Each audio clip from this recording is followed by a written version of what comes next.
Dalawang grupo lang po. Buong lahat babae kasi. Sana ang balak sana puro babae mag-asawa. Ang daming babae. Di balance eh. Women's Month.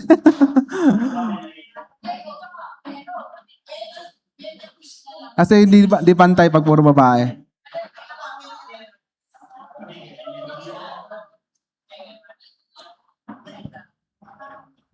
Sige. So, we praise God for this morning na tayo po ay magkakaroon ng Sunday School. And as we begin our new lesson, sa pagtuturo ni Pastor Milbury ay we started our lesson series about 5 solas. At ngayon ay we will begin again a new series, to continue our study in 5 solas. So last time, Pastor Milbury teaches the sola scriptura, or by scripture alone, or by Bible alone. And now, as we begin our new lesson this morning, hindi to part lang to, parang imagine lang to. Imagine nyo lang, di pa to wala pa tayo sa Imagine nyo lang may isang tulay, o dalawang tulay sa gitna ng ilog. Isa ay, yung tulay ay gawa sa lumang kawayan. Isa naman ay gawa sa konkretong tulay. At kung tatawid ka rito, dalawa yung tatawid. Yung isa ay may maliit na pananampalataya, tatawid sa isang lumang tulay na umaalog na. Yung isa naman ay baliktad pala. Malaki yung kanyang pananampalataya, or malakas sa kanyang pananampalataya, tatawid siya sa isang tulay na luma. Yung mahinang pananampalataya, tatawid siya sa isang konkreto na tulay. So ang tanong dito, sino yung safe na tatawid? Yung malaking pananampalataya na tatawid sa lumang tulay? Or isang mahinang pananampalataya na tatawid sa matibay na tulay?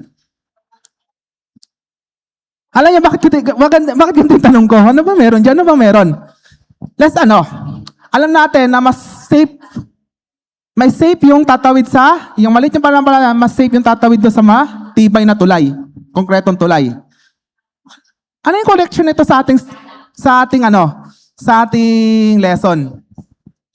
So sa ating lesson ngayon, ganito rin yan. Our lesson is about sola fide, or in faith alone. Mga kapatid, sa mundo to, lahat may pananampalataya. But the problem is yung foundation. RC, may pananampalataya, sabi nila. INC, may pananampalataya. Si Seven, may pananampalataya din. Yung naglalakad dyan nakaputi, may pananampalataya rin, sabi nila. But the problem is the foundation. The foundation itself. Dahil ito yung ating aralin. Kahit anong gaano kalaki ang pananampalataya, mas dedicated pa sila kaysa pinapakita ng pananampalataya natin. Kung mali ang foundation nito, para ka lang tumawid sa isang kawayan na luma. Mahalaga yung foundation. Kaya na kung mananampalataya. Hindi pa yan wala pa yan. Sabi ko, wala pa yan. Introduction yan. Wala pa yan sabi. Introduction yan. Wala pa. Introduction yan. Wala pa ako hindi pa yan. Wala pa ako yan sabi. Wala pa to sa lesson. Sabi ko introduction yan. Wait lang. Kasi, our lesson is sola fide, faith alone. For example, ito rin, isang storya. The wheelbarrow test. The lesson start with the story of Charles Blondin. Ito ay sa Amerika. Tumawid siya gamit ang lubid sa Niagara Falls sa Amerika. Successful niya natawid ito gamit ang lubid. And dito, sabi dito, na he once pushed a wheelbarrow across and across the crowd. Do you believe I could put a person in here and push them across? Gamit ang isang wheelbarrow, isang push cart. Kung nakikita nyo sa mga construction, yung ginagamit na push cart. Gamit yun, tumawid siya. At ngayon, nagbigay siyang hamon ngayon sa mga tao. Kaya ko tumawid dito, habang may sakay na tao. Sasakay kita dito sa wheelbarrow na to, at successful ko itong magawa. Ngayon, yung mga crowd nanonood, tuwan-tuwa sa, yes, kaya niyan. Kaya mo yan. Nung tanong siya, volunteer. Wala na ng ano. Yung lahat tumatawa, but walang nagbo-volunteer. But isang tao nag-volunteer para sumakay sa wheelbarrow na to. At anong nangyari? Successful siya, nakatawid. Kasama yung tao na yon. So, ano pinapakita nito about sa wheelbarrow? The wheelbarrow test na to. This is what sola fide, or faith alone, ang ating study. It's all about many people cheer for Jesus from the sidelines. But saving faith is about actually getting into the wheelbarrow and letting Him carry you. Kapatid, kaya sabi ko, maraming may faith sa may faith ako. Lahat, naniniwala kay Jesucristo. But they believe. They agree ba sa finished work na ginawa ni Jesucristo sa krus ng Kalbaryo?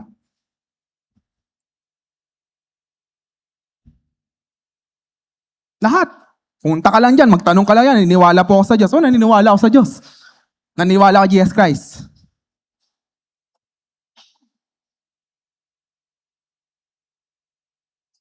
But, naniniwala ba sila sa sufficiency ng kamatayan ni Kristo sa krus ng Kalbaryo? Or they believe, but may dagdag na kailangan mo sacrament, kailangan mong sumali simbahan na to, kailangan mong sumakay sa spaceship para maligtas ka. Spaceship na nakaturok.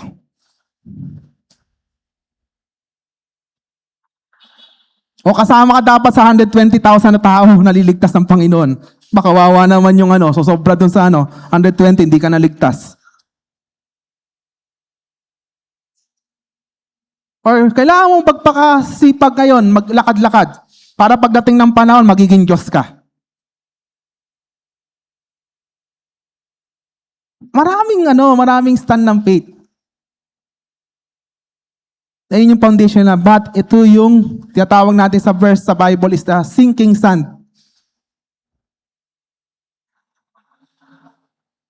But the true foundation ng pananampalataya, we live by faith alone dahil sa Panginoong Jesucristo. Sola Christus, in Christ alone. Next Sunday naman yon.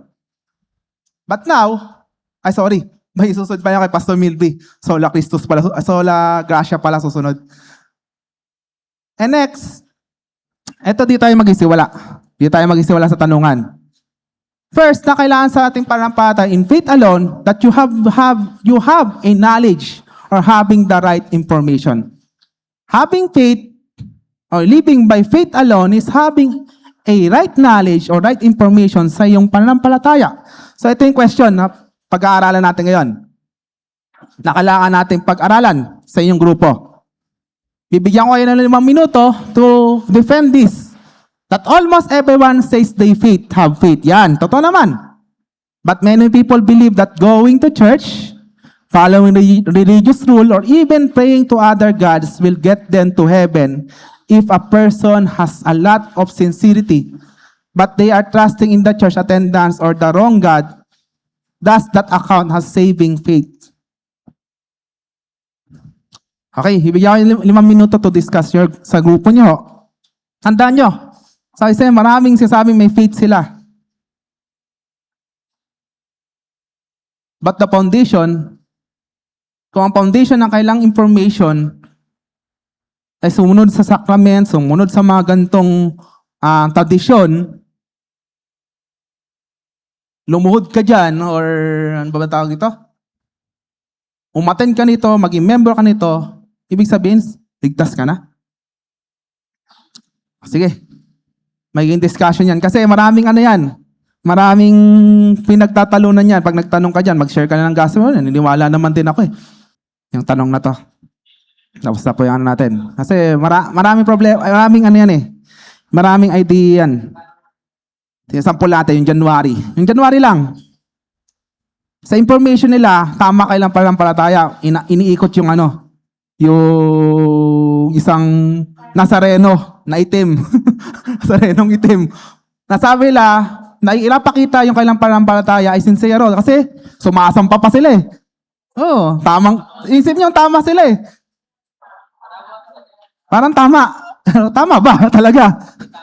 Tamaan ka pala. O, sige. Sino pa mauna? Sino ano? Ladies first daw. Women's dead daw eh.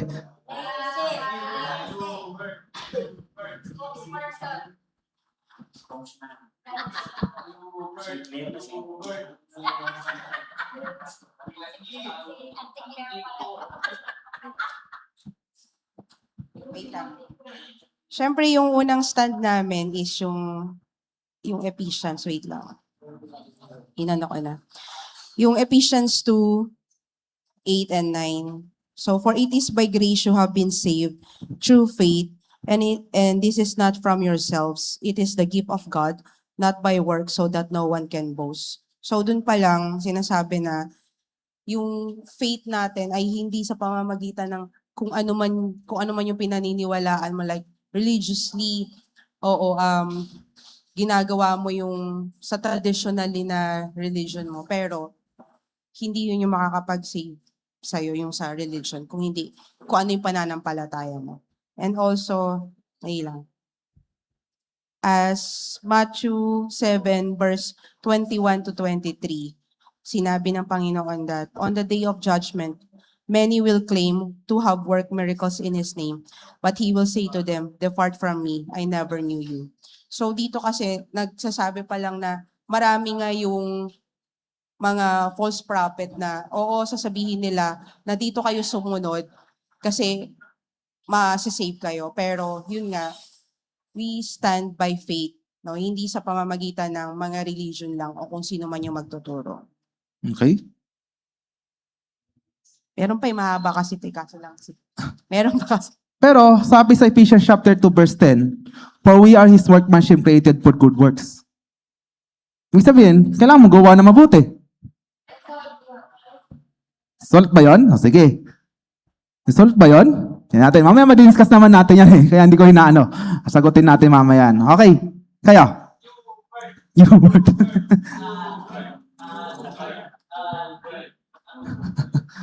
Okay, sige. Hindi natin sa kabilang grupo.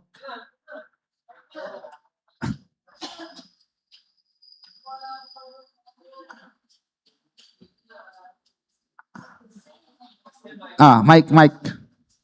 Mike daw.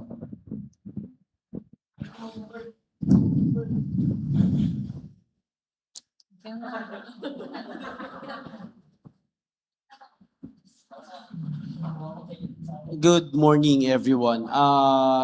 Sa amin, actually, si Shirley and I discussed lang, pero baka may additionals pa yung other member of the group. Pero answer na, as we discussed, parang we can't say, no, actually we can say no, but it's more,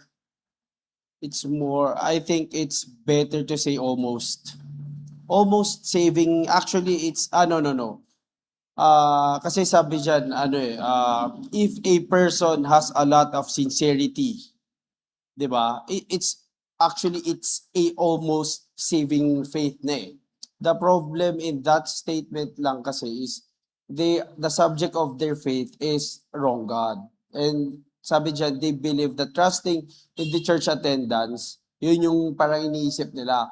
Pero if I put on myself on their shoes, parang given that knowledge is yung topic of that statement, having the right information, I think if that people with a lot of sincerity, maipapakilala si Jesus Christ to them, and they will know that Christ is the right God na dapat they put their faith on, that's a saving faith. Mm-hmm. Pero currently that dyan, parang I may say, sayang eh.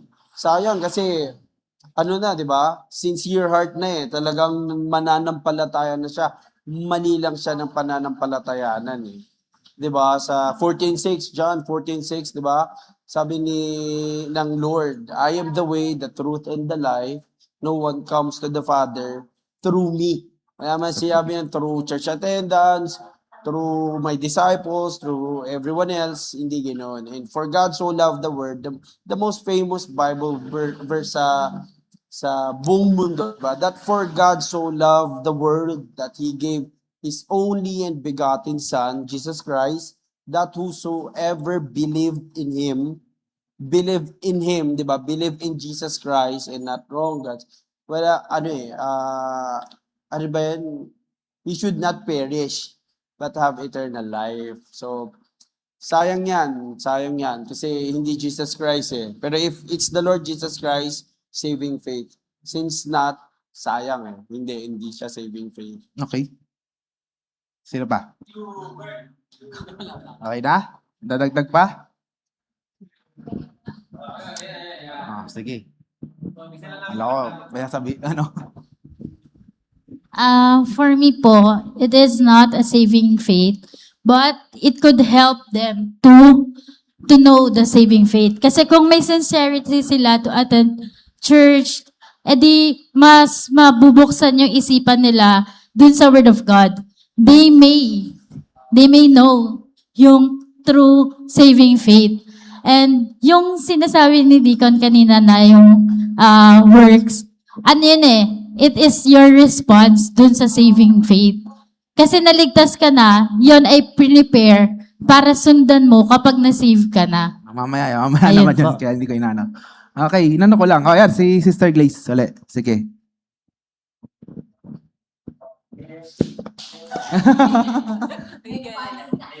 Sa amin, karagdagan na lang din po dun sa sinabi namin kanina.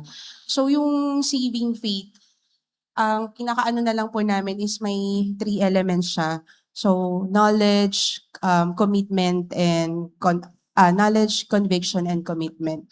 Kumbaga, sa knowledge, alam mo na yung kung alam mo ang katotohanan, so it is by word of God, yung gospel.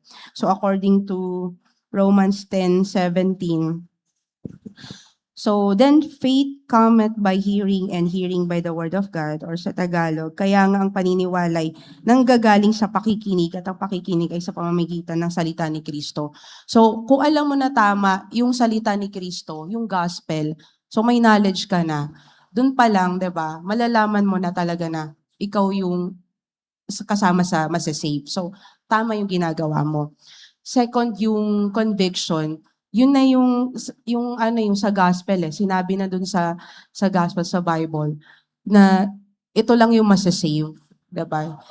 Tapos yung commitment, kung talagang naniniwala ka dun sa gospel na si Jesus ang paraan at dun ka na save through Christ, yun yung pinaka masasabi mo na, ito kasama talaga ako sa saving faith. So, yun yung lang po namin, additional na lang po Okay. namin doon. Wala na? Okay. So, tama naman yan. But, handa nyo, kahit anong turo ng lahat ng sekta sa mundong to, pag mali ang foundation ng information, kahit anong faith nila, maliwala yan. Tama. RC, tinuturo naman, but mali yung information. Ang daming fake news. Mga word na, ano yung totoo? Ano ba yung totoo? Kaya ang hirap na mag-penetrate ng gospel dahil ang dami nagtuturo. But, mali yung informasyon ang binibigay. Kaya dito, tinuturo sa atin dito, having the right information meaning, not a blind leap. Hindi ka tatalo sa isang hindi mo nakikita. Hindi ka bulag. Faith must have the right target of sincerity alone cannot save you if you are trusting in the wrong thing. If you have faith, that thin ice will hold you will still fall. Saving faith depends on the object of that faith, Jesus Christ. Kapatid, kahit anong impormasyon na alam mo, kung mali ang impormasyon na hawak-hawak mo at knowledge mo, Walang kwenta to. The object of faith, hindi sa simbahan, hindi sa pastor, hindi sa magtuturo. Ames. But the object of your faith, ang target ng iyong pananampalataya, sa Panginoong Jesucristo at anong ginawa niya? Ano bang tinapos niya? Ano ba ang kalagayan mo? Ayun yung right information eh. Ano ba ang kalagayan ko sa harapan ng Diyos? Tingin nyo, kaya ko gumawa na mabuti? Tingin na natin na ang tamang impormasyon ng lahat ng tao ay kaya niyang maging matuwid sa harapan ng Diyos? Ang tamang impormasyon ba na pagka namatay ka, kailangan may bayaran kang pari para pag-pray ka para pumunta ka sa langit? Ganun ba yan? Dahil nandun pa sa sa purgatorio, kailangan makatawid sa sa kabilang nahayon pa ng O tama ba impormasyon na maglalakad tayo, mag-share tayo ng gospel? I-share mo ang gospel, but pagdating ng panahon, pag namatay ka, magiging Diyos ka. Ayun yung information na alam ko eh. Meron yun. Meron naman, ang impormasyon sa kaila, 120K lang ako. Dapat kasama ko sa 120K. Yung the rest, kawawa na maliligtas. Meron pa naniniwala na kailangan mo maniwala sa propetang ito, si Ellen White. Para lang magkaroon ka ng tamang impormasyon sa iyong kaligtasan. Ang tamang impormasyon ay magagaling sa Panginoong ang tamang impormasyon ay magagaling saan? Sa Biblia. At ang Biblia ay magtuturo kanino? Si Jesucristo, ang tanging Panginoon at tagapagligtas. That's the object of your faith. Next. Mind before your heart, before heart. Isip muna. We cannot have God in our hearts if we don't first have the truth about Him in our hearts. Yung pwede tanggapin ng Panginoon Jesucristo kung di tama impormasyon na binibigay sa'yo. Try nyo, share kayo sa INC.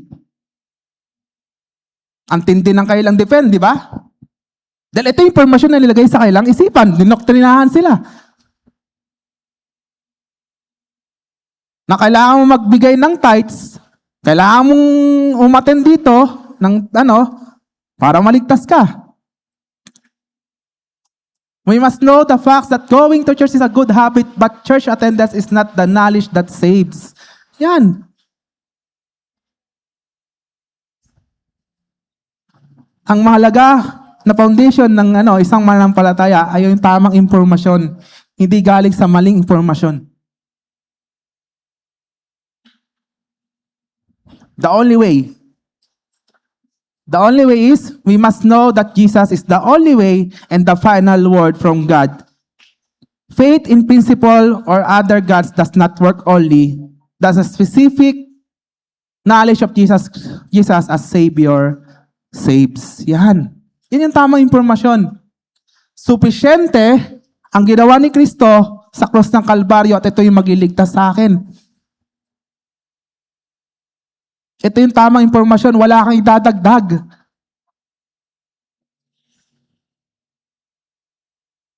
Supisyente na yon ng kanyang binayad sa cross. Supisyente na yon para sa kapatawaran ng ating mga kasalanan. Supisyente na yon para sa pag-redeem sa aking mga kasalanan. And that's the right information na si Jesucristo lang ang daan. As the Word of God said, in Romans 10:17, sabi ni Sister Glaze. So then faith comes by hearing and hearing by the word of God. Napakalaga yun. But, kung mali yung information, kahit anong faith mo, hindi niya magliligtas sa'yo. Kung may dagdag ito, sayang.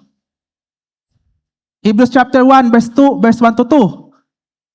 God, who at various times in various ways spoke in time past to the fathers by the prophet and has in these last days spoken to us by His Son, whom He has appointed heir of all things, through whom also He made the worlds. All creation itself. The creation Himself will reveal that there is God. Sabi sa Romans. Ibig sabihin yung general revelation na may Diyos talaga. But the special revelation is sa pamamagitan ng mga propeta at ang pinaka-ultimate revelation is sa pamamagitan ng kanyang anak na si Jesucristo na nasa kanyang kaligtasan. Kapatid, ang general revelation or creation itself na magkasabi na may Diyos ay hindi ito magliligtas sa'yo.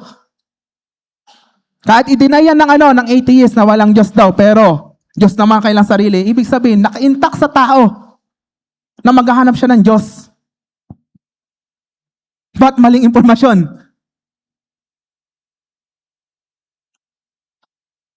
But the ultimate special revelation na magliligtas sa tao ay sa mamagitan ng kaisa-isang anak ng ating Diyos. Kasi Jesucristo yun. Appointed heir of all things through whom He made the worlds. He is the Lord. He is the... Ayan. Meron pa isa. Naniniwala kay Kristo, ba't hindi naniniwala sa pagiging Diyos niya? That's the wrong information ulit. Di ba? Romans 1:17. For in it the righteousness of God is revealed from faith to faith, as it is written, the just shall live by faith. Ang isang matuwid ay nabubuhay sa pananampalataya. Abraham. Bigyan ko ng example si Abraham. Si Abraham ay tinuring na matuwid sa harapan ng Diyos. Ba siya tinuring na matuwid? Dahil sa kanyang pananampalataya at sa tamang impormasyon. Ano ba impormasyon na sinabi sa kanya? In Genesis chapter 15, ang sabi ng Diyos sa kanya, pangako ng Diyos sa kanya, ay ang lahi mo ay magiging kasing dami ng bituin sa langit. At naniwala siya sa pangako ng Diyos na yun. Yun yung information na pinaghahawakan ni Abraham. Hindi naging matuwid dahil sumunod si Abraham, but naging matuwid si Abraham sa harapan ng Diyos dahil sa kanyang pananampalataya sa tamang impormasyon na binigay sa kanya ng Diyos. Kaya isang mananampalataya sa harapan ng Diyos ay magiging matuwid dahil sa kanyang pananampalataya sa tamang impormasyon na binigay sa kanya. That's faith alone. Magkisiwalaya sa tamang information. Next. Hindi lang sa tamang impormasyon, but also the belief, agreeing with the truth. Hindi lang may tama ka impormasyon, but nag-agree ka nun. Sige, ito yung question. Hindi lang. Sige, picture. Yan. Ito naman. Many people say, I believe God, but they still try to earn their way to heaven by being good. If you say you believe the Bible is true, but you don't personally agree that you are a lost person, lost sinner, who needs a Savior, is that the real saving belief? Parang ganito yan. May tamang impormasyon, but kailangan mong kalakipin ng action.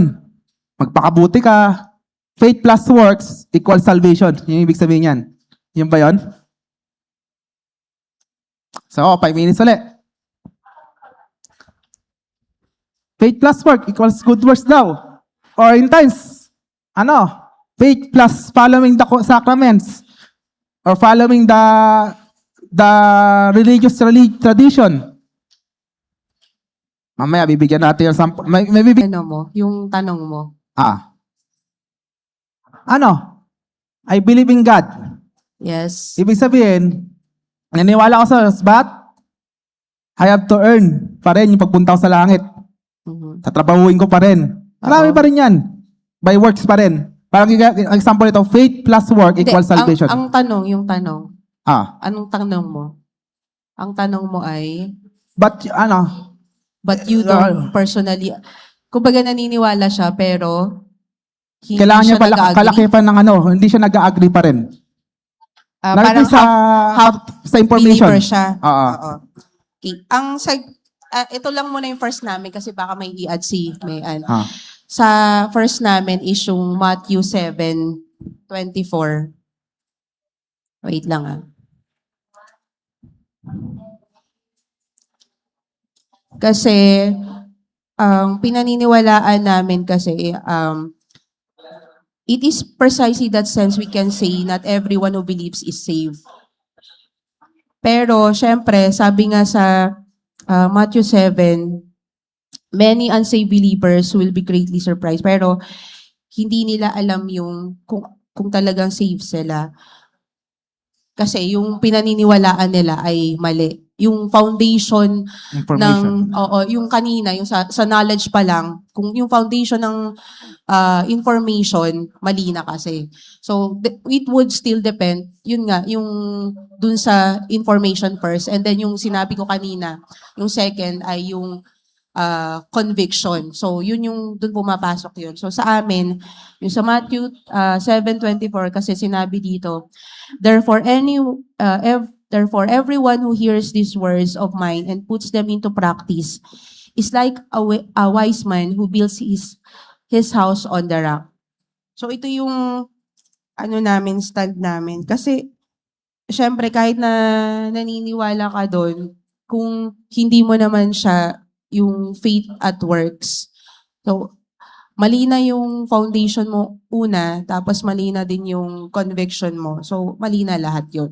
Kung tama pa lang yung information mo, so, dun pumapasok yung sa amin na 7:24. Okay? Sige. Sino pa? May additional yata si Sis Mayan. Mamaya na. Ayan, sige, Ay, si Rico. si brother. Dito, Rico, nang pinag-usapan naman yung belief, no? Naniniwala ba ako na, ito, Tagalogin lang natin. Naniniwala ba ako na ako mabait, mapunta ko sa langit? O I'm saying, yun yatang pagkaintindi ko dito eh.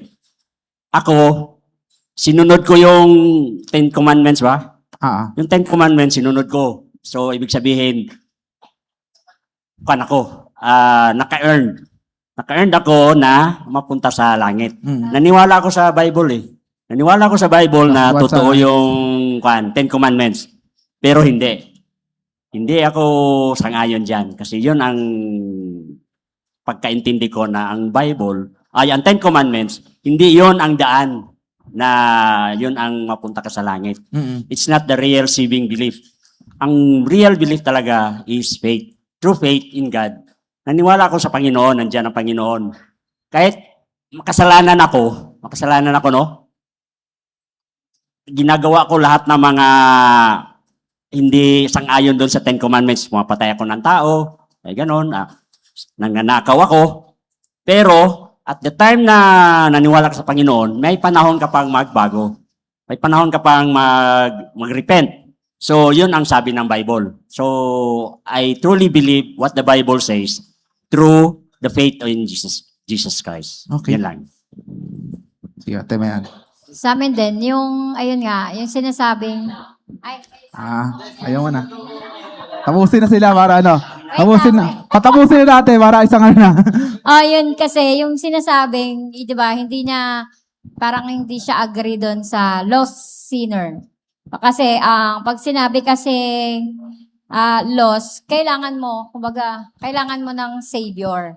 So, yung paano ka maliligtas is sa pamamagitan lang ng pananampalataya. So, hindi mo kailangan ng works para lang maligtas ka. Ayun. You're agreeing sa salita ng Diyos na pinangako niya. Oo. Yun yung pinaka. Oo. Sige. Kailangan na. Sige, explain ko naman ngayon eh.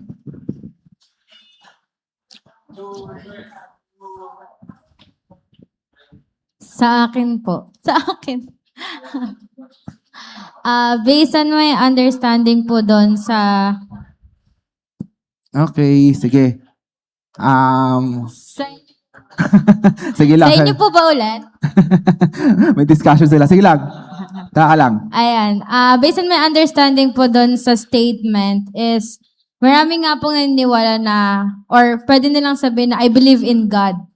And they also believe na they need to earn their way to heaven by being good. With that being said po,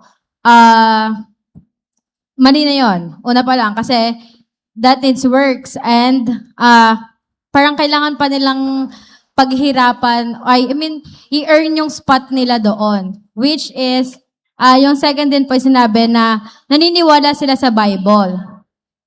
maraming nagsasabi na niniwala sila sa Bible. So, ang iti-take na lang nila doon is they need to do good para makapunta sa heaven. But also, sabi dyan, but you don't personally agree that you are a lost sinner who needs a savior.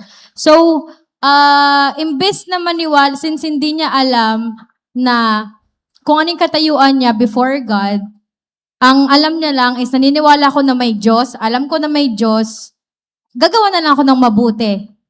Pero hindi niya na truly na understand na kailangan niya ang Diyos. Bago pa kailangan niya ng Diyos kung makakapunta naman ako ng langit na maggagawa lang ako ng mabuti. Kung baga ganun yung understanding ko doon. Pero sabi nga sa Ephesians 2 verse 9,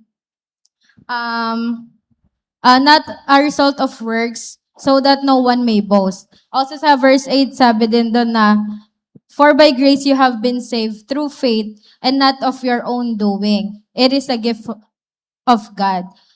Then, with this, sinabi naman na doon malinaw na sa Romans 3:23 na for all have sinned and fall short of the glory of God. So, kahit anong gawin mong paniniwala mo na kailangan mong gumawa ng mabuti para makapunta sa langit, pero hindi mo din naiintindihan fully na kailangan mo ang Diyos kasi ikaw ay makasalanan.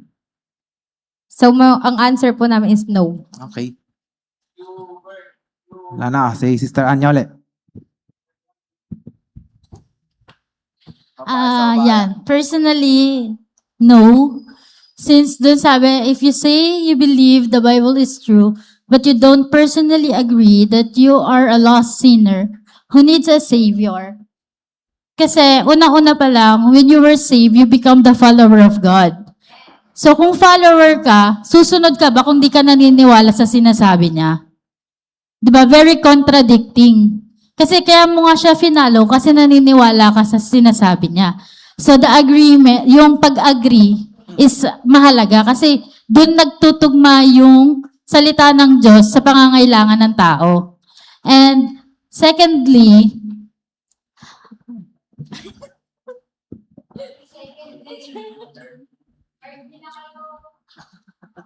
at saka yung dun sa sinasabi na naniniwala ka sa Bible pero may part kang hindi pinaniniwalaan, ibig sabihin, yung Bible is hindi siya accurate. Kasi may parts kang hindi tinatanggap.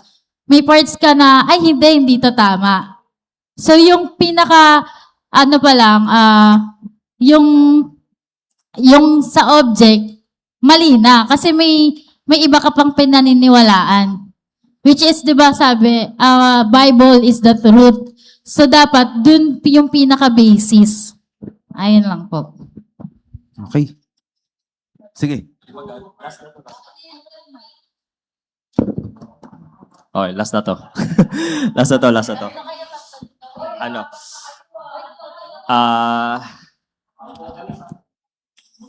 So, ano ko lang yung sinabi kanina ni Pastor Milbre kasi nagustuhan ko yung concept nun eh. Yung structure. So, syempre, before ka gumawa ng path, let's say, yung path, yung destination mo is from heaven, di ba? Kailangan mo muna ng structure before ka makagawa ng path. Or I mean, yung stairs, papuntang heaven. Stairway to heaven. So, technically, hindi pwedeng mag-contradict yung sasabihin mo, okay, I believe in God. Okay, let's say, I believe in God. So, that implies na you rely on God's grace. But then you say, I need to earn my way to heaven. So, that implies parang self-effort. Parang it implies a self-effort rather than genuine faith. So, like parang hindi sila nagkaka-click or like parang meron tayong may misunderstanding tayo dun sa part na yun. So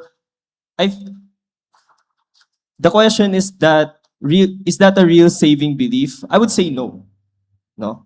Kasi again, hindi pwedeng mag-work together yung let's say naniniwala ka sa Bible but then yung ng Bible is like hindi ka nagka-agree doon sa sinasabi ng Bible, di ba? Parang parang ano lang din, di ba? Parang contradiction lang. So, for me, the real saving belief relies on what God says in the Bible and you trust on it, on what it says. Yun lang.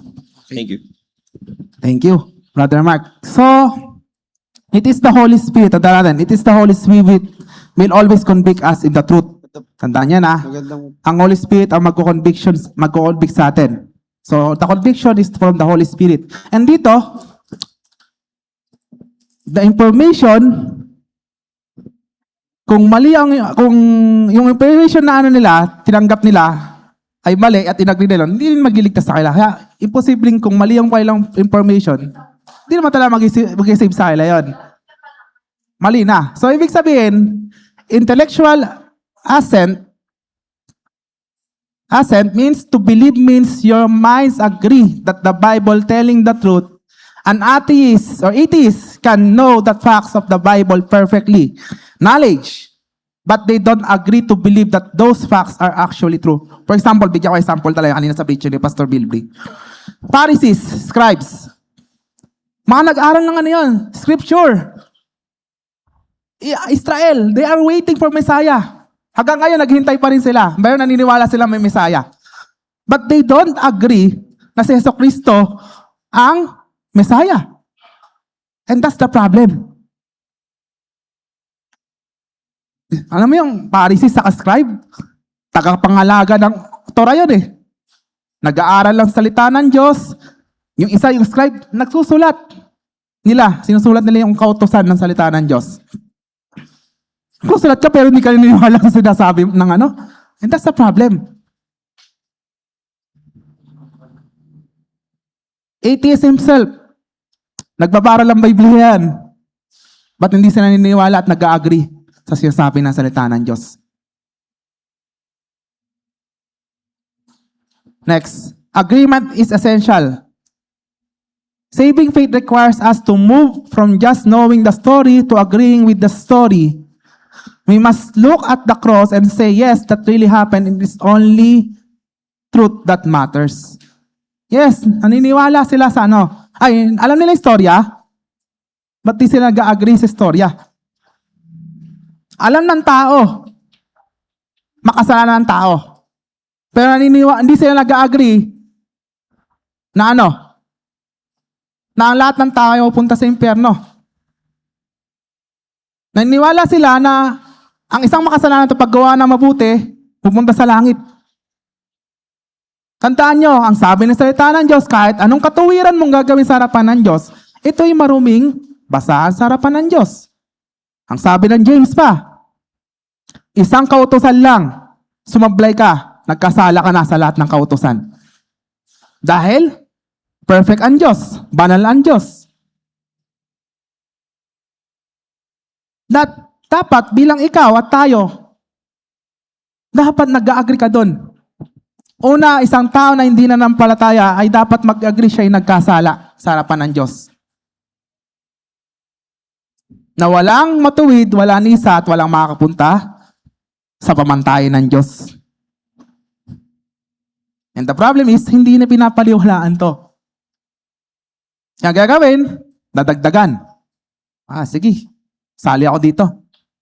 Gawin ko to. But if you're agreeing that faith, o sabi, you are saved by grace, na walang kinakalakip na action, you believe on that. Or, ano yung sabi? Not by works. You agree on that. And next, not just facts, but it is enough to just know Jesus lived. You must agree that He died for your sin and that He is the only way to God. Hindi lang naniniwala ka, na nagkasala ka, at nag-agree ka doon. But nag-agree ka rin, kagaya sinabi ko, na si Jesucristo ay namatay para sa ating mga kasalanan, at hindi lang siya namatay para sa ating kasalanan, bagkus muli siyang nabuhay noong ikatlong araw. Iyon yung ina-agree natin. So ano sabi ng salita ng Diyos? Sige. Yun tayo sa Word of God. John 1:12. Ito, alam na alam, favorite verse ni Ate Banji. But as many as receive Him, to them He gave the right to become children of God to those who believe in His name. Do you agree na ikaw bilang mananampalataya kay Kristo, maging anak ka ng Diyos? Or para maging anak ka ng Diyos, kailangan mong kulang pa ba ang ginawa ni Kristo sa krus ng Kalbaryo? Acts 16:31. So they said, sabi ni Apostle Paul sa jailor, so they said, believe in the Lord Jesus Christ and you will be saved in your household.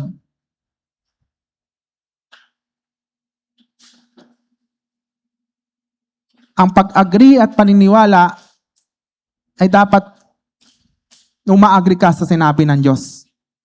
But ano ba yung gospel? Ito yung tuturo. Ito yung share natin eh. For I delivered to you, 1 Corinthians chapter 15, verse 3 to 4. For I delivered to you, first of all, that which I also received, that Christ died for our sins, according to the scripture, that He was buried and that He rose again the third day according to the scriptures. Ito yung gospel na dinadala mo sa tao. Nag-agree ka ba? Nagkasala ka sa harapan ng Diyos? Nag-agree ka ba na kahit anong gawin mo, ay hindi mo kaya iligtas sarili mo dahil nagkasala ka sa harapan ng Diyos? At nag-agree ka ba sa tinapos na ginawa ni Jesucristo sa krus ng Kalbaryo? Nag-agree ka ba na nagbigay ito ng tagumpay nung muli siyang nabuhay noong ikatlong araw? And that's the problem na maraming sekta. Ito, mag-Holy Week na naman, marami na magpapapako. Blasphemy yun sa Panginoon, na ibig sabihin hindi sufficiente yung kanyang ginawa sa krus ng Kalbaryo.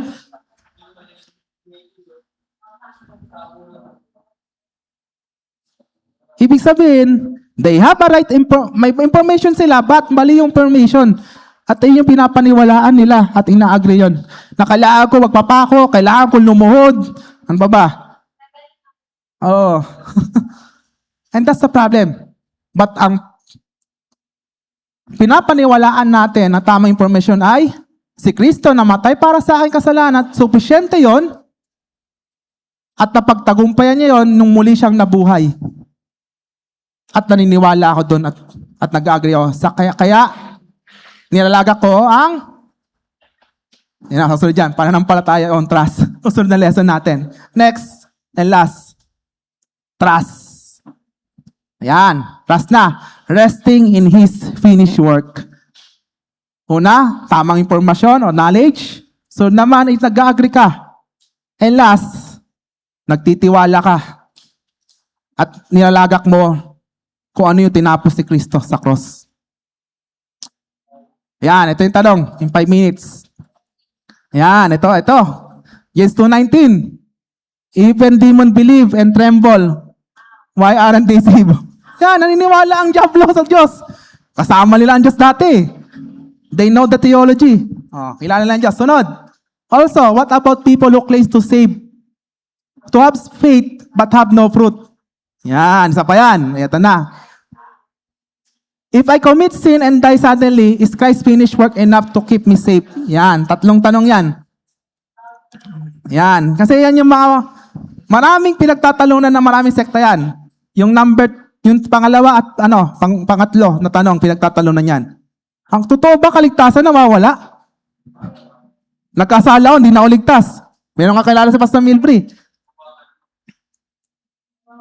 Nawawala. So, ibig sabihin, hindi sufficient yung ginawa ni Kristo. Yun ba yan? Meron naman iba, may faith ako pero walang bunga. Ligtas ka yun. Siyempre. Sige. That's a problem. Ayan. Yan yung tanong. Ligtas ka ba? Ibig sabihin yan, ligtas ka ba? Yung yung tanong.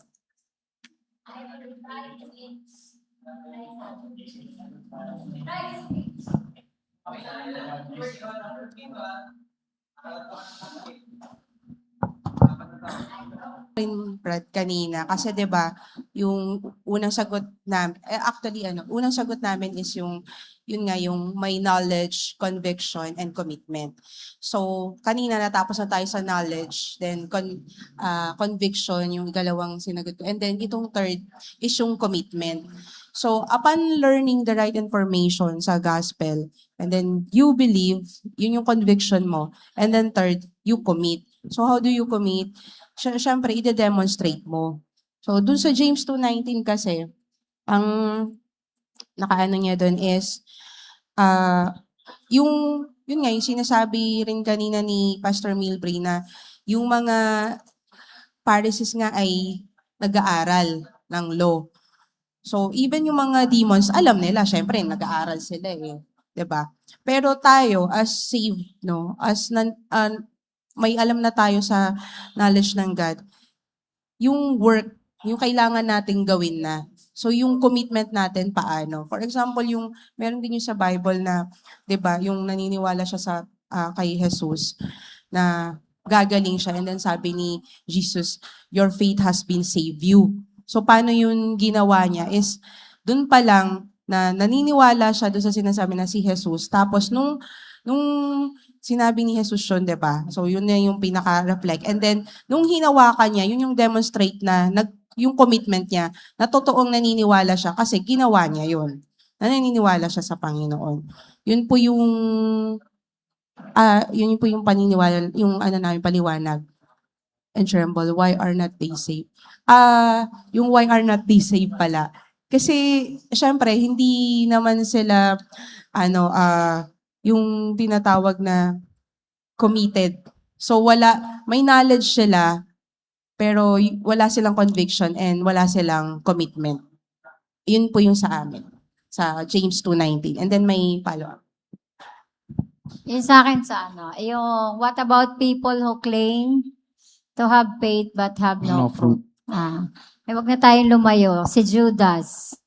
Si Judas is talagang kasama pa siya ng Jesus Christ, claiming that he is believer of Christ. Pero, yung naging prutas niya, iba. Kumbaga, doon mo makikita na hindi lahat na nagkiklaim, Christian ako.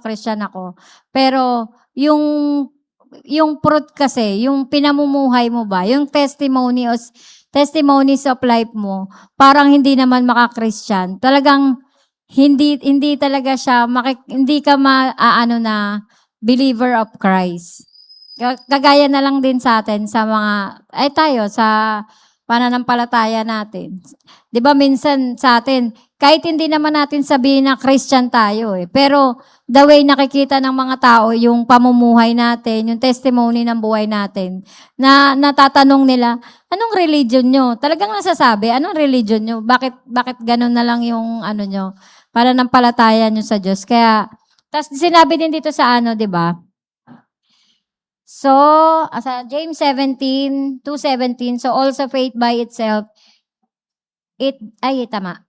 If it does not have works, is dead. Yan nga.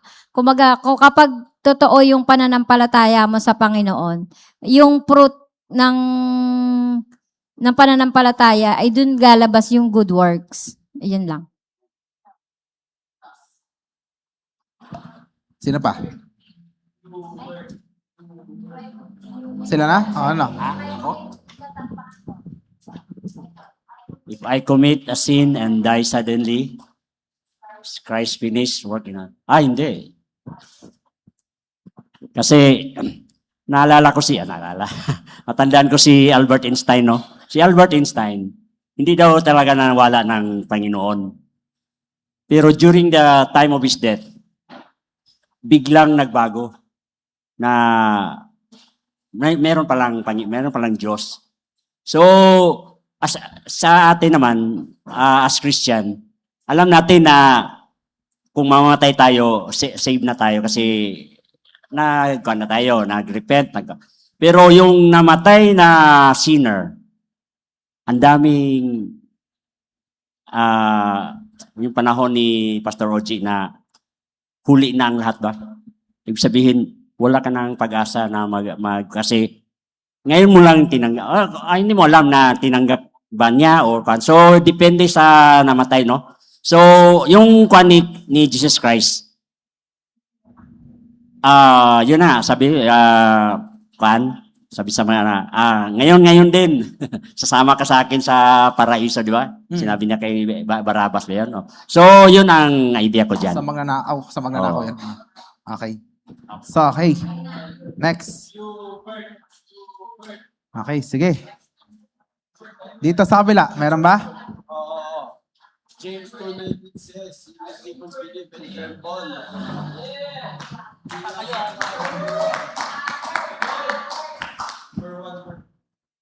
Sabi doon sa una, yung James 2:9 says, even demons believe and tremble. Why aren't they saved?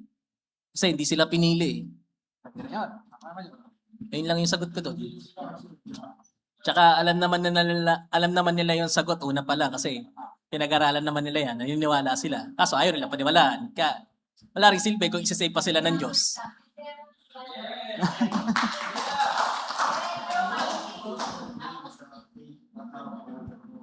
Ah.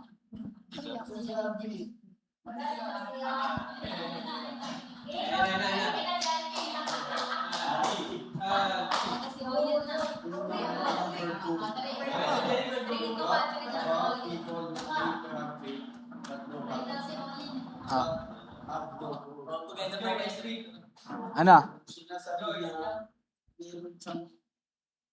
Wala na?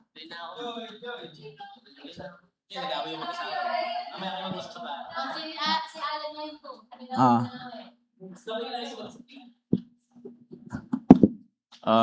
For me, yung number 2 is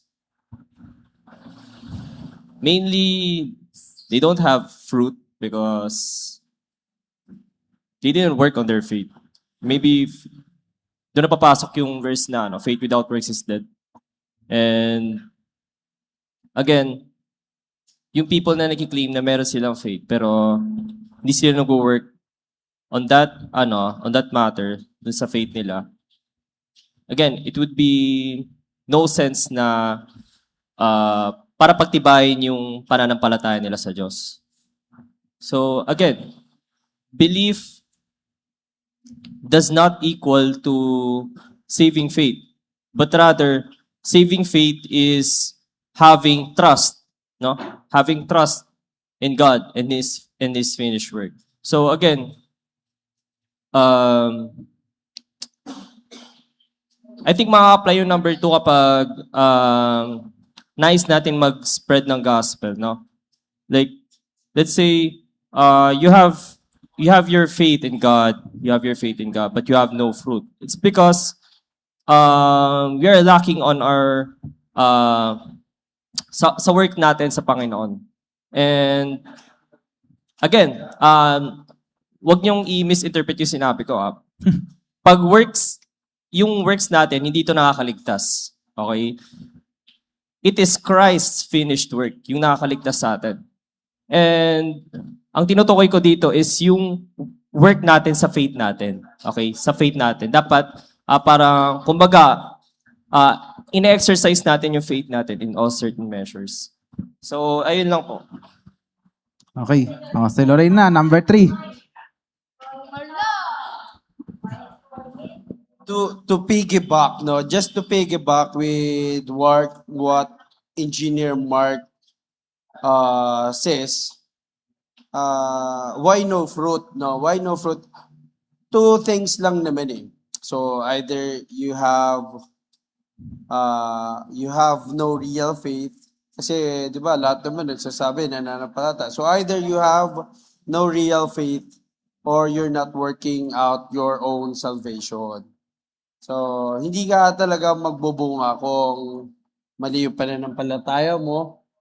Hindi ka rin magbubunga kung hindi ka magbo-workout para magbunga ka. Pero kapag hindi mo win-workout yung own salvation mo, mababagabag ka ng Holy Spirit. So, pag hindi mo sinunod yung Holy Spirit, nagkakasala ka pa. Quenching of the Holy Spirit. Kasi, when you got saved, di ba? Parang yun kasi yung misconception ng mga tao eh. It's about the good works kaya ka maliligtas, or it's because of the salvation you started doing good works. Yun yung misconception nila, kaya yun nga, dun papasok yun sa knowledge, sa belief, di ba, in the trust. Kasi the knowledge na akala nila, makakagawa sila ng way going to heaven by doing good works, the belief na naniniwala sila doon, and the trust on their own selves na makarating sila lakad because of the good works. So, yun yung talagang malaking misconception ng almost everyone na sa mga tao na hindi natin kapareho ng pananampalataya. Honestly, some Christians din, di ba? They claim to be Christians, pero may mga kaibigan ako na naniniwala din sila na if you are not doing good works, mawawala yung kaligtasan mo. Yon, just to piggyback lang. Lori Oyen, number 3. Okay. If I commit a sin and die suddenly, is Christ's finished work enough to keep me safe? Yes po, kasi yung finished work, ayun po yung time na God died for us. And tsaka, may kasabihan po na, once you're saved, you're always saved. Always be Yeah. saved. You're forever saved. Kaya po, if may ginawa kang kasalanan, alam mo sa sarili mo na safe ka pa rin. Kasi, ayun na nga po yung na tinubos na ni Lord yung kasalanan mo. Okay? Lana? Lana? Si Alpi, oh. Para sa akin po, yes, if you truly believe and kapag naniniwala ka at nanampalataya ka sa Diyos, kasi Christ's finished work on the cross is sufficient po para mapatawad na po lahat ng kasalanan mo po. Sabi nga po na napatawad na po lahat ng kasalanan mo dati, yung ginagawa mo at gagawin mo pa lang. So, yun. Okay. So, wala na? Okay na? Wala? Thank you po. So, yung sa James 2:19, tandaan nyo, ito lang. Ang kaligtasan ay binigay para sa mga tao. Ang anghel kasi, una sa lahat, siyempre kasama na ng Diyos. Pangalawa, hindi naman sila nag-agree na Panginoon si Kristo dahil gusto nilang Panginoon. Sino? Satan. Di ba? Kaya yun lang yan. And dito, makikita nyo dyan na i-discuss natin 2 and 3. Dito. So, the wheelbarrow moment. Trusting is a bloodstream conviction. It means you stop trying to save yourself and you lean your whole weight on Jesus. Yan. About to sa nawawala ng kaligtasan, mali po yun. Kasi, hindi sa about sa ginawa mo, but about to sa ginawa ni Jesucristo. Hindi naman sinabi na niligtas ka ng Panginoon, boom, bago agad, perfect ka na. No. Ang sabi ni Paul, kung nung ayaw ko, yun yung ginagawa ko. Kasi ito pa, laman na to, makasalanan to. Sufficiente ang ginawa ni Kristo sa iyong kasalanan at maglilin ka lang doon. Siya lang magbubuhat para sa'yo. Next. Ito, parang ganito yan. Anatomy of a living faith. Parang sa puno. Yung ugat ay yung biyaya.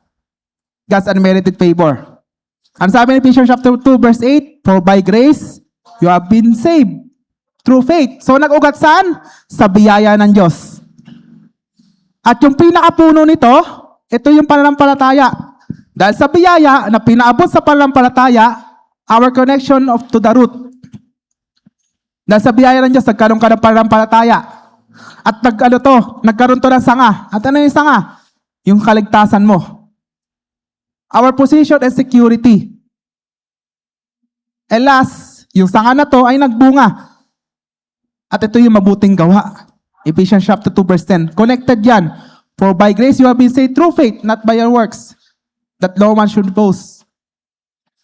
That you are Christ's workmanship, created for good works, that you should walk in them. That no fruit equals no true trust. Dalawa lang yan. Either hindi ka talaga ligtas or hindi mo talaga kagaya ni Brother Ariat, hindi mo talaga pinapakinggan yung banal na spirito. James 2:17 warns that faith without works is dead. Yan, palaging gamit yan. A tree without no fruits reveals a dead trunk.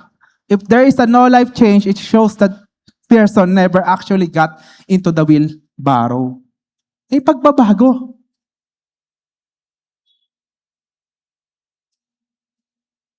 Ang Panginoon ang gagawa ng pagbabago sa buhay mo. Kasi nagbunga ito lahat sa biyaya ng Diyos. Kaya ka nakagawa na mabuti dahil sa biyaya ng Diyos. Dahil katuwiran ng Panginoon ang nilagay sa iyo. Hindi katuwiran mo. Kasi ang katuwiran ng tao ay maruming basa sa harapan ng Diyos. It is the righteousness of Christ that is imputed to us. Kaya kaya mong gawa ngayon na mabuti. Hindi na yung dating buhay mong nakikita ng Diyos, but si Kristo na ang nakikita. Ito yung bunga ngayon. It's the fruit of the Holy Spirit. Kaya nga, yung prayer meeting natin, living under the power of the Holy Spirit. Kung ikaw ay under ng power of the Holy Spirit, may bunga ka. Love, joy, patience, kindness, good. Ito yung bunga. And His work is sufficient. You are saved by Christ's finished work. If you are in the wheelbarrow, He is holding you. Your sin were paid for at the cross, and He will not drop you just because you are stumble. Yan. About sa nawawalang kaligtasan. Sufficient na. For example, ito. Naalala niyo mga kapatid natin sa Kabuko? Ito magiging example ko talaga eh. How God worked in the life of Kabuko? Sa buhay ng Kabuko. Oo. Ang mga kapatiran natin doon, kaya hindi mabautismuhan dahil hindi kasal. Pero ang ginawa ng Diyos, God make a way para makakalabas sila sa kasalanan. Ginamit ang instrumento ang Gisep Paranaque para makasal sila at maalis sila sa kasalanan na yon. Tandaan nyo, sa buhay natin nagkakasala tayo. Diyan tayo. Pero pag di mo na kaya yung kasalanan na yan, ang Diyos gagawa ng paraan to exit. But the problem is how you will submit sa gusto ng Diyos. Pag di mo na kaya, ako gagawa ng paraan. Either sa masakit na paraan or may paraan siya iba. Kagawa ko. Ilan na napakasal doon? May unang batch, may pangalawang batch. But, doon mo makikita kung sino nagpatuloy naman. Hindi man sinabi kung sino nagpakasal sila at sumunod sila sa tubig ng bautismo, ligtas sila. Medyo questionable pa yung hindi nagpatuloy. Kasi ang tunay na ligtas, even though nagpe-fail sa buhay na to, he will persevere sa buhay Kristiyano niya. The perseverance of the saint. Kung ikaw ay tunay na ligtas, para malaman ikaw ang ligtas talaga, una may kita yan sa pagmamahal mo sa Diyos. Pangalawa, sa gitna ng hirap buhay ng Kristiyano, nagpe-fail ka, you will always persevere.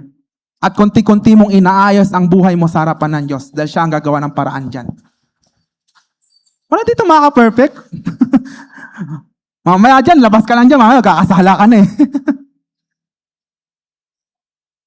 But how you will submit to God sa gusto niya dahil binago ka ng Panginoon. Siya gagawa ng paraan. Kaya sabi dito, in verse, James 2:19, you believe that there is one God and do well, even the demons believe and tremble. James 2:17, thus all faith by itself, it does not have work, is dead. Yan. Si James at si Paul, nag-a-agree yan. Si Paul nagturo sa biyaya ng Diyos na ligtas ka.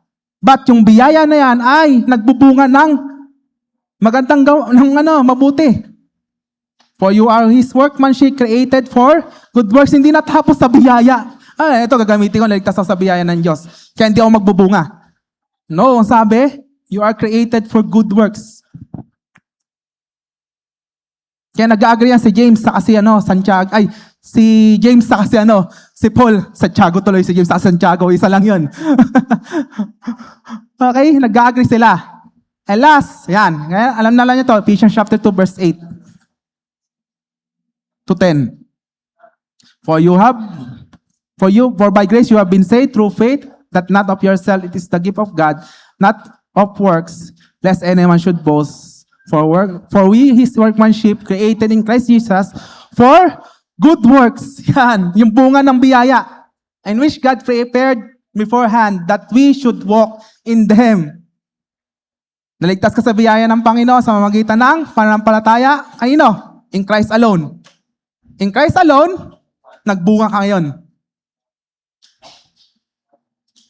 And John chapter 10 verse 28, assurance natin, that no one could snatch them out in the Father's hand. Kaya secure ang buhay Kristiyano. Kaya, ang tinuturo sa atin dito, hindi lang about to sa kaligtasan mo. But we, as a Christian, we live by faith alone. In faith alone in Christ. So, ang tinuturo natin ng 5 solas is in grace alone, in faith alone, and in faith alone in Christ. So, ito po ang ating lesson po sa umagang ito. Diyan po natapos. So, ito yung malagang buhay na Kristiyano ay nabubuhay sa pananampalataya lamang at namumunga. Hindi yung Kasi ang tunay na nananampalataya ay nagbubunga. Faith equals justification plus works. Ang pananampalataya ay napawalang sala ka. At yung napawalang sala na yon ay kalakiwan mo ng bagong buhay dahil napawalang sala ka na nga eh. Bubuhay ka pa rin sa dati mong buhay. And that's our lesson. So dyan po natapos ang ating Sunday School sa umagang ito. At let's close in prayer sa umagang ito. Let's pray. Father God, we praise you, Lord, sa iyong ginawa sa krus ng Kalbaryo. And this time, as we remember your Christ's death, your death on the cross, Panginoon. Salamat na ang kalunos-lunos na kalagayan namin sa iyong harapan na hindi namin kaya iligtas ang aming sarili.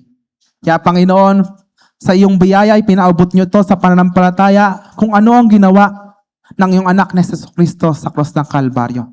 Kaya salamat po Panginoon sa biyayang ito. Na ngayon ay bawat isa sa amin ay namumuhay sa pananampalataya, Panginoon. At ang pananampalataya na to, na tunay na binigay namin sa inyo, ang aming pagtitiwala, ay dapat ito ay nagbubunga to sa buhay ng bawat isa. Kaya nawa Panginoon, bilang kami ay mananampalataya, ay makita niyo ang bawat isa na mamunga, lumalakad sa bagong buhay na ibinigay niyo sa amin. Maraming salamat po at murihin ka sa iyong kabutihan at tanggapin niyo muli ang aming mga handog sa umagang ito bilang pagsamba po namin. Sa pangalan ni Jesus, Amen. Sige po, abot po natin ang offering natin habang ang ating praise and worship team will prepare for our close.